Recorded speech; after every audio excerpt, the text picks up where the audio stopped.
بسم اللہ الرحمن الرحیم۔ غزوہ سے جب رسول اللہ صلی اللہ علیہ وآلہ وسلم مدینہ واپس آنے لگے تو ایک منزل پر رات میں پڑاؤ کیا۔ حضرت عائشہ رضی اللہ عنہا ایک بند ہودج میں سوار ہو کر سفر کرتی تھیں اور چند مخصوص آدمی اس ہودج کو اونٹ پر لادنے اور اتارنے کے لیے مقرر تھے۔ حضرت بی بی عائشہ رضی اللہ تعالی عنہا لشکر کی روانگی سے کچھ پہلے لشکر سے باہر رفع حاجت کے لیے تشریف لے گئیں۔ جب واپس ہوئیں تو دیکھا کہ ان کے گلے کا ہار کہیں ٹوٹ کر گر پڑا ہے۔ وہ دوبارہ اس ہار کی تلاش میں لشکر سے باہر چلی گئیں۔ اس مرتبہ واپسی میں کچھ دیر لگ گئی اور لشکر روانہ ہو گیا۔ آپ کا ہودج لادنے والوں نے یہ خیال کر کے کہ ام المومنین رضی اللہ تعالی عنہا ہودج کے اندر تشریف فرما ہے، ہودج کو اونٹ پر لاد دیا اور پورا قافلہ منزل سے رواں ہو گیا۔ جب حضرت عائشہ رضی اللہ عنہا منزل پر واپس آئیں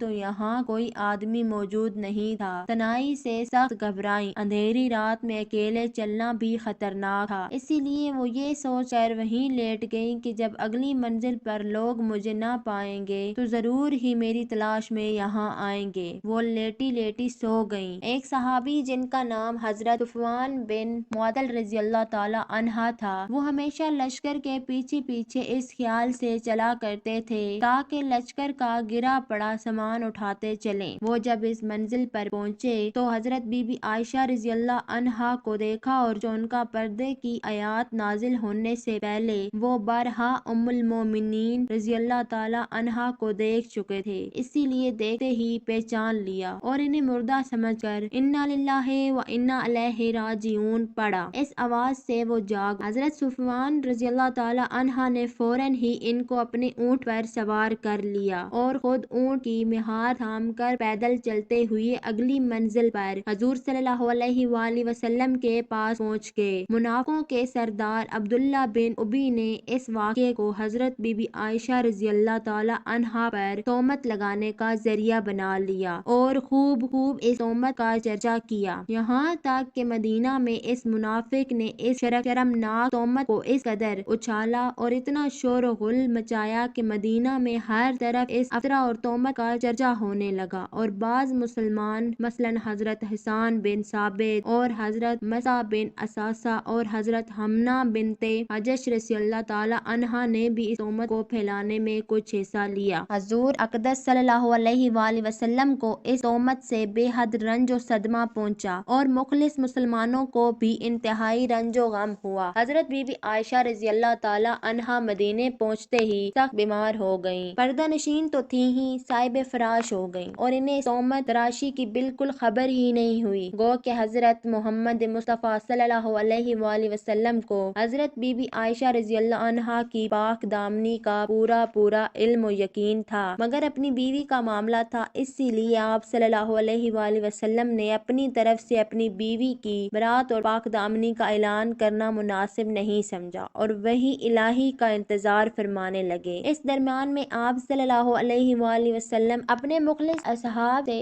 اس معاملے میں مشورہ فرماتے رہے تاکہ ان لوگوں کے خیالات کا پتہ چل سکے۔ حضرت عمر رضی اللہ تعالی عنہ سے جب آپ صلی اللہ علیہ وآلہ وسلم نے اس تہمت کے بارے میں گفتگو فرمائی تو انہوں نے عرض کیا کہ یا رسول اللہ، یہ منافق یقیناً جھوٹے ہیں، اسی لیے کہ جب اللہ تعالیٰ کو یہ گوارا نہیں ہے کہ آپ صلی اللہ علیہ وآلہ وسلم کے جسم اطہر پر ایک مکھی بھی بیٹھ جائے، کیونکہ مکھی نجاستوں پر بیٹھتی ہے، تو بھلا جو عورت ایسی برائی کی مرتکب ہو، خداوند قدوس کب اور کیسے برداشت فرمائے گا کہ وہ آپ صلی اللہ علیہ وآلہ وسلم کی زوجیت میں رہ سکے۔ حضرت عثمان غنی رضی اللہ تعالی عنہ نے کہا کہ یا رسول اللہ، جب اللہ تعالیٰ نے آپ کے سائے کو زمین پر نہیں پڑنے دیا تاکہ اس پر کسی کا پاؤں نہ پڑ سکے، تو بھلا اس معبود برحق کی غیرت کب یہ گوارا کرے گی کہ کوئی انسان آپ صلی اللہ علیہ وآلہ وسلم کی زوجہ محترمہ کے ساتھ ایسی قباحت کا مرتکب ہو سکے۔ حضرت علی رضی اللہ عنہ نے یہ گزارش کی کہ یا رسول اللہ صلی اللہ علیہ وآلہ وسلم، ایک مرتبہ آپ کی نالین اقدس میں نجاست لگ گئی تھی تو اللہ تعالیٰ نے حضرت جبرائیل علیہ السلام کو بھیج کر آپ صلی اللہ علیہ وآلہ وسلم کو خبر دی کہ آپ اپنی نالین اقدس کو اتار دیں، اسی لیے حضرت بی بی عائشہ رضی اللہ عنہا معاذ اللہ اگر ایسی ہوتی تو ضرور اللہ تعالیٰ آپ صلی اللہ علیہ وآلہ وسلم کا وحی نازل فرما دیتا کہ آپ ان کو اپنی زوجیت سے نکال دیں۔ حضرت ابو ایوب انصاری رضی اللہ تعالی عنہ نے جب اس تہمت کی خبر سنی تو انہوں نے اپنی بیوی سے کہا کہ اے بیوی تو سچ بتا، اگر حضرت صفوان بن معطل رضی اللہ تعالی عنہ کی جگہ میں ہوتا تو کیا تو یہ گمان کر سکتی ہے کہ میں حضور اقدس صلی اللہ علیہ وآلہ وسلم کی حرم پاک کے ساتھ ایسا کر سکتا تھا؟ تو ان کی بیوی نے جواب دیا کہ اگر حضرت عائشہ رضی اللہ عنہا کی جگہ میں رسول اللہ صلی اللہ علیہ وآلہ وسلم کی بیوی ہوتی تو خدا کی قسم میں کبھی ایسی خیانت نہیں کر سکتی تھی۔ تو پھر حضرت عائشہ رضی اللہ عنہا جو مجھ سے لاکھ درجے بہتر ہیں اور حضرت صفوان بن معطل رضی اللہ تعالی عنہ جو بدر جہاد تم سے بہتر ہیں، بھلا کیوں کر ممکن ہے کہ یہ دونوں ایسی خیانت کر سکتے ہیں؟ بخاری شریف کی روایت ہے کہ حضور صلی اللہ علیہ وآلہ وسلم نے اس معاملے میں حضرت علی اور اسامہ رضی اللہ تعالی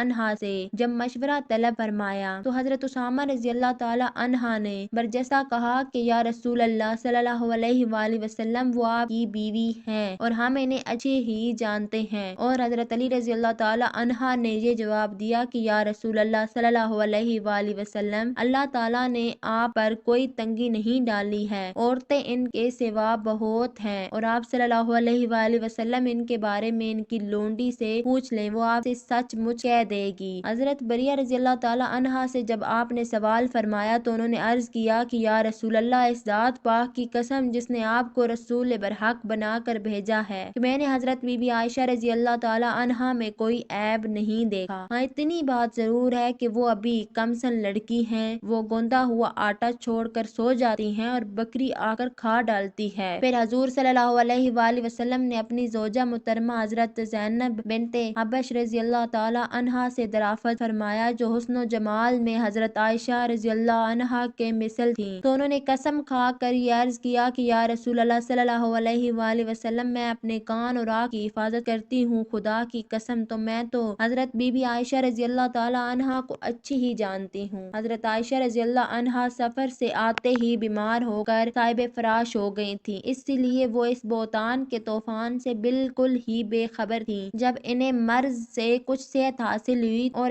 وہ ایک رات حضرت ام مسعود صحابیہ رضی اللہ تعالی عنہا کے ساتھ رفع حاجت کے لیے صحرا میں تشریف لے گئیں تو ان کی زبانی انہوں نے اس دلخراش اور روح فزا خبر کو سنا جس سے انہیں بڑا دھچکا لگا اور وہ شدت رنج و غم سے نڈھال ہو گئیں۔ ان کی بیماری میں مزید اضافہ ہو گیا اور وہ دن رات بلک بلک کر روتی رہیں۔ آخر جب ان سے یہ صدمہ جان کا برداشت نہ ہو سکا تو وہ حضور صلی اللہ علیہ وآلہ وسلم سے اجازت لے کر اپنی والدہ کے گھر چلی گئیں اور اس منحوس خبر کا تذکرہ اپنی والدہ سے کیا۔ ماں نے کافی تسلی و تشفیع دی مگر یہ برابر لگاتار روتی رہیں۔ اسی حالت میں ناگہاں حضور صلی اللہ علیہ وآلہ وسلم تشریف لائے اور فرمایا کہ اے عائشہ رضی اللہ تعالی عنہا، تمہارے بارے میں ایسی ایسی خبر اڑائی گئی ہے کہ اگر تم پاک دامن ہو اور یہ خبر جھوٹی ہے تو ان قریب خداوند تعالی تمہاری برات کا بذریعہ وحی اعلان فرما دے گا، ورنہ تم توبہ و استغفار کر لو، کیونکہ جب کوئی بندہ خدا سے توبہ کرتا ہے اور بخشش مانگتا ہے تو اللہ تعالیٰ اس کے گناہوں کو معاف فرما دیتا ہے۔ حضور صلی اللہ علیہ وآلہ وسلم کی یہ گفتگو سن کر حضرت عائشہ رضی اللہ عنہا کے آنسو بالکل تھم گئے۔ انہوں نے اپنے والد حضرت ابوبکر صدیق رضی اللہ عنہ سے کہا کہ آپ رسول صلی اللہ علیہ وآلہ وسلم کا جواب دیجئے، تو انہوں نے فرمایا کہ خدا کی قسم میں نہیں جانتا کہ حضور صلی اللہ علیہ وآلہ وسلم کو کیا جواب دوں۔ پھر انہوں نے ماں سے جواب دینے کی درخواست کی تو ان کی ماں نے بھی یہی کہا۔ پھر خود حضرت بی بی عائشہ رضی اللہ تعالی عنہا نے حضور صلی اللہ علیہ وآلہ وسلم کو یہ جواب دیا کہ لوگوں نے جو ایک بے بنیاد بات اڑائی ہے اور یہ لوگوں کے دلوں میں بیٹھ چکی ہے اور کچھ لوگ اس کو سچ سمجھ چکے ہیں، اس صورت میں اگر میں یہ کہوں کہ میں پاک دامن ہوں تو لوگ اس کی تصدیق نہیں کریں گے، اور اگر میں اس برائی کا اقرار کر لوں تو سب مان لیں گے، حالانکہ اللہ تعالیٰ جانتا ہے کہ میں اس الزام سے بری اور پاک دامن ہوں۔ اس وقت میری مثال حضرت یوسف علیہ السلام کے باپ حضرت یعقوب علیہ السلام جیسی ہے، لہٰذا میں بھی وہی کہتی ہوں جو انہوں نے کہا تھا۔ یہ کہتی ہوئی انہوں نے کروٹ بدل کر منہ پھیر لیا اور کہا کہ اللہ تعالیٰ جانتا ہے کہ میں اس تہمت سے بری اور پاک دامن ہوں اور مجھے یقین ہے کہ اللہ تعالیٰ ضرور میری برات کو ظاہر فرما دے گا۔ حضرت بی بی عائشہ رضی اللہ عنہا کا جواب سن کر ابھی رسول صلی اللہ علیہ وآلہ وسلم اپنی جگہ سے اٹھے بھی نہ تھے اور ہر شخص اپنی اپنی جگہ پر بیٹھا ہی ہوا تھا کہ ناگہاں حضور صلی اللہ اللہ علیہ وآلہ وسلم پر وحی نازل ہونے لگی اور آپ پر نزول وحی کے وقت کی بے چینی شروع ہو گئی۔ باوجود شدید سردی کا وقت تھا مگر پسینے کے قطرات موتیوں کی طرح آپ صلی اللہ علیہ وآلہ وسلم کے بدن سے ٹپکنے لگے۔ جب وحی اتر چکی تو ہنستے ہوئے حضور صلی اللہ علیہ وآلہ وسلم نے فرمایا کہ اے عائشہ رضی اللہ تعالی عنہا، تم خدا کا شکر ادا کرتے ہوئے اس کی حمد کرو کہ اس نے تمہاری برات اور پاک دامنی کا اعلان فرما دیا۔ اور پھر آپ صلی اللہ علیہ وآلہ وسلم نے قرآن کی سورہ نور میں سے 10 آیاتوں کی تلاوت فرمائی جو ان الذین جاؤوا بالفک سے شروع ہو کر ان اللہ رؤوف الرحیم پر ختم ہوتی ہے۔ ان آیات کے نازل ہو جانے کے بعد منافقوں کا منہ کالا ہو گیا اور حضرت ام المومنین بی بی عائشہ رضی اللہ عنہا کی پاک دامنی کا آفتاب اپنی آب و تاب کے ساتھ اس طرح چمک اٹھا کہ قیامت تک آنے والے مسلمانوں کے دلوں کی دنیا میں نور ایمان سے اجالا ہو گیا۔ پھر حضور صلی اللہ علیہ وآلہ وسلم نے مسجد نبوی میں ایک خطبہ پڑھا اور سورہ نور کی آیاتیں تلاوت فرما کر مجمع عام میں سنا دی اور تہمت لگانے والوں میں سے حضرت حسان بن ثابت، حضرت مصعب بن اساسہ، حضرت حمنہ بنت جحش رضی اللہ تعالی عنہا اور رئیس المومنین عبداللہ بن ابی، ان چاروں کو حد کی سزا میں 80 درے مارے گئے۔ شرح بخاری علامہ